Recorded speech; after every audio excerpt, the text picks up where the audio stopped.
मान गंगे तिरी एक गोंदावले सुंदर गाव, मान गंगे तिरी एक गोंदावले सुंदर गाव, सद्गुरु ब्रह्म चैतन्य दैवताचे नाव, सद्गुरु ब्रह्म चैतन्य दैवताचे नाव। सर्वांना सप्रेम श्रीराम समर्थ। समर्थ सद्गुरु श्री ब्रह्मचैतन्य गोंदवलेकर महाराज यांना अभिवादन करूयात आणि त्यांच्या चरित्रातला आजचा कथाभाग पाहूयात। जयाचा जनी जन्मनामार्थ झाला, जयाने सदा वासनामात केला, जयाच्या मुखी सर्वदा नाम कीर्ती, नमस्कार त्या ब्रह्मचैतन्य मूर्ती। समर्थ सद्गुरु श्री ब्रह्मचैतन्य महाराज की जय। श्रीराम समर्थ। श्रोते हो, गुरुकुल शिक्षा यूट्यूब चॅनलच्या माध्यमातून आपण दररोज समर्थ सद्गुरु श्री ब्रह्मचैतन्य गोंदवलेकर महाराज यांचं चरित्र क्रमशः ऐकत आहोत। चरित्राचा दररोजचा क्रमशः भाग दुपारी 11 वाजता आपल्या यूट्यूब चॅनलवरून प्रसारित होतो। त्याचप्रमाणे सद्गुरु श्री ब्रह्मचैतन्य गोंदवलेकर महाराज यांचं प्रवचन दररोज सकाळी 5 वाजता आपल्या या गुरुकुल शिक्षा यूट्यूब चॅनलहून प्रसारित होतं। या प्रवचनाच्या दरम्यान एक प्रश्न विचारला जातो आणि त्या प्रश्नाचं यथायोग्य उत्तर जे कोणी देतील त्यांना वर्षभर जर त्यांनी सलग उत्तर दिली प्रवचनातल्या प्रश्नांना तर गुरुकुल शिक्षा यूट्यूब चॅनलकडून बक्षीस पाठविण्याची योजना आहे। आपण आपल्या सुंदर सुंदर प्रतिक्रिया आमच्या व्हिडिओच्या खाली व्यक्त करता, मात्र आपलं संपूर्ण नाव आणि आपल्या गावाचं नाव टाकायला विसरून जाता।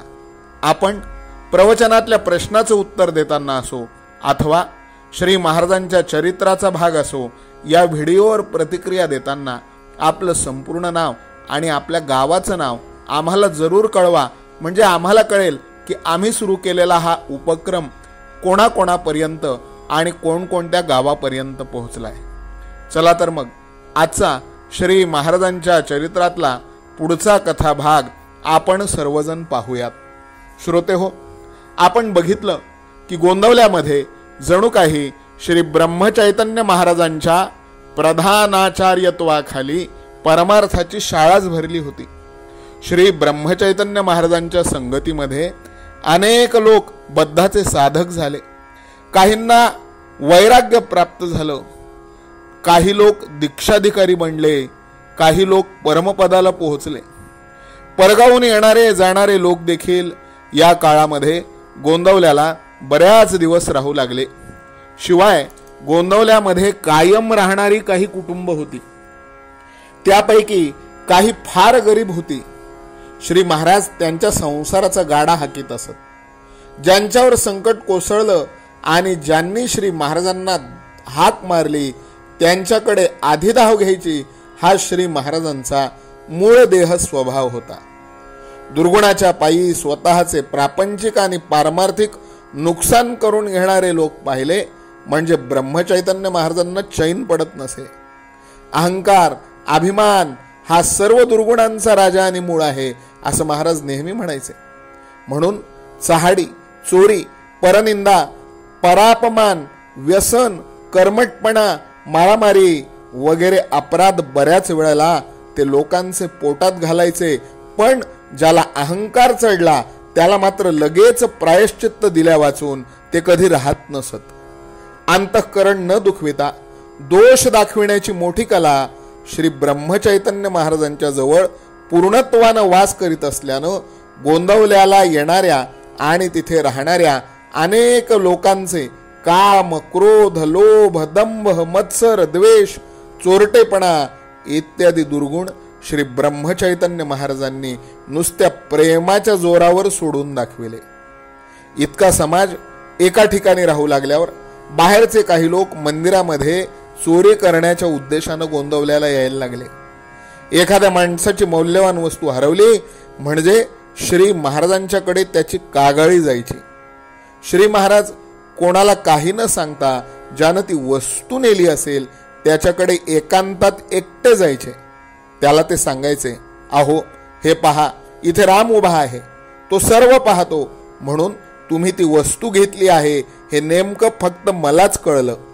हे तुम्ही हो काय करता? कोणाला हे कळलं तर तुम्हाला कोर्टात जायची पाळी येईल आणि शिक्षा होईल, शिवाय जननिंदा नालस्ती होईल ती वेगळीच. असं वेड्यासारखं करू नये. ती वस्तू माझ्यापाशी द्या, मी ज्याची त्याला देऊन टाकेल आणि कोणाला तुमचं नाव सांगणार नाही. पण तुम्ही पुन्हा असं करू नका. त्याऐवजी नामस्मरण करा, रामाला शरण जा, राम तुमचं कल्याण करेल असं म्हणून त्याची समजूत घालून ती वस्तू श्री महाराज त्याच्यापासून घेऊन येत आणि मला सापडली असं सांगून ज्याची वस्तू आहे त्याला ते देऊन टाकीत. त्या चोरट्याला पोटभर जेवण घालून मोठ्या प्रेमानं महाराज निरोप देत. आपल्याकडे येणाऱ्या प्रत्येक मनुष्याला श्री ब्रह्मचैतन्य महाराज जेवायला घालीत. खरं सांगायचं म्हणजे भगवंताचं नाम ते जितक्या मुक्त हस्ताने वाटीत असत तितक्याच मुक्त हस्तानं ते अन्नदान करीत. बद्ध असो वा सिद्ध असो, मुमुक्षु असो वा साधक असो, सोवळा सनातनी असो वा बेछूट सुधारक असो, मोठा वैदिक शास्त्री पंडित असो किंवा अडाणी खेडवळ शेतकरी असो, जगात नाव गाजलेला एखादा प्रसिद्ध असो वा एखादा अप्रसिद्ध असो, राजासारखा श्रीमंत असो किंवा भिकाऱ्यासारखा दरिद्री असो, एखादं लहान मुल असो किंवा 100ची आयुर मर्यादा गाठलेला एखादा वृद्धातिवृद्ध असो, स्त्री असो पुरुष असो, रामापुढे आपल्या संपत्तीचं दान करण्यासाठी आलेला एखादा धनिक असो किंवा लोकांच्या वस्तू चोरून नेण्यासाठी एखादा आलेला भाबडा चोर असो, त्यांची स्तुती करणारा असो वा निंदा करणारा असो, धडधाकट असो किंवा रोगाने पछाडलेला असो, सुखी असो किंवा दुखी असो, इतकंच नव्हे तर स्वतःला जपणारा असो किंवा विष घालण्यास सिद्ध झालेला असो, या सगळ्या सगळ्या सगळ्या लोकांना श्री ब्रह्मचैतन्य महाराज पोटभर अन्नदान करीत, पोटभर जेवायला घालीत. अन्नानं बुद्धी तयार होते, म्हणून प्रेमानं केलेला आणि प्रेमानं वाढलेला श्री रामचंद्राचा प्रसाद भात भाकरी आमटी मंदिरामध्ये येणाऱ्या प्रत्येक माणसानं खाल्ला पाहिजे. त्यानं त्याची बुद्धी शुद्ध होण्याला फार मदत होते असं श्री ब्रह्मचैतन्य महाराज नेहमी सांगत. रामराज्यामध्ये कोणी उपाशी राहता कामा नये. हे जसं योग्य तसं गोंदवल्यास त्यांच्याकडे येणाऱ्या माणसांनी उपाशी राहता कामा नये याबद्दल श्री ब्रह्मचैतन्य महाराजांचा तीव्र कटाक्ष होता. बाहेरचे नवीनच आलेले लोक पुष्कळ वेळा भिडस्त, आळशी किंवा विसरभोळे असत. हे लोक जेवण्याची पाने मांडली असता आपणहून यायचे नाहीत. अशा वेळेला श्री महाराज सर्वांना कोणाकडून तरी बोलावून आणीत किंवा काही वेळा स्वतःच बोलावून आणण्यास जात. सर्व मंडळी बसल्यावर देखील जर एखादा मनुष्य चुकून राहिला तर अरे तो आमका आमका कुठे आहे असे नेमके विचारित आणि त्याला घेऊन येण्याची व्यवस्था करीत. अन्न सर्वांना अगदी एक असे. पंक्ती प्रपंचाची त्यांना फार चीड होती. रायाचा भात, जोंधळ्याची किंवा बाजरीची भाकरी आणि तिखट आमटी हे साधारणपणे रोजच्या रोज जेवणाचे पदार्थ असत. सणावारी किंवा उत्सवामध्ये तांदळाचा भात, भाजी आणि एखादं पक्वान्न असायचं. डाव्या उजव्या बाजूला सर्वांची पानं असून श्री ब्रह्मचैतन्य महाराज स्वतः मध्ये पण एका टोकाला जेवायला बसत. रामाचं नैवेद्य दाखविलेलं पान श्री महाराजांना मांडलं जायचं. स्वतः जेवायला बसण्याच्या अगोदर रामाचा प्रसाद ते प्रत्येकाला थोडा थोडा वाढीत आणि उरलेला प्रसाद आपण स्वतः घेत असत. त्यांचं जेवण एकंदरीत फारच थोडं असायचं.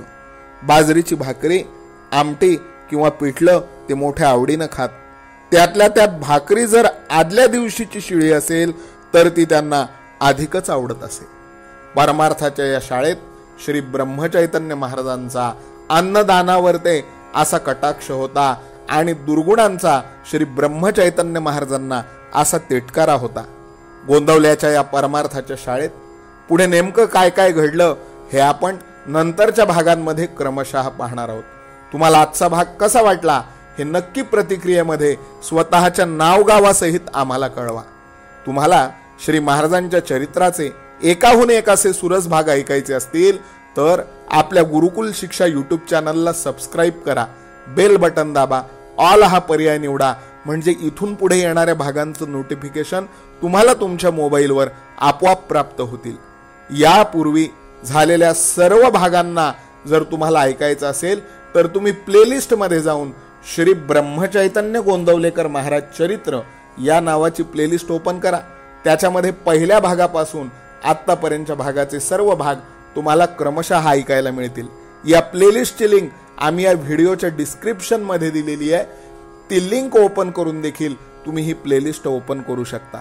आजचा हा भाग श्री ब्रह्मचैतन्य महाराजांच्या पायावरते, रामरायाच्या पायावरते वाहूयात.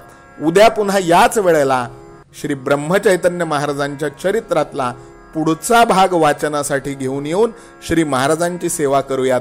तोपर्यंत सर्वांना सप्रेम श्रीराम समर्थ. समर्थ सद्गुरु श्री ब्रह्मचैतन्य महाराज की जय.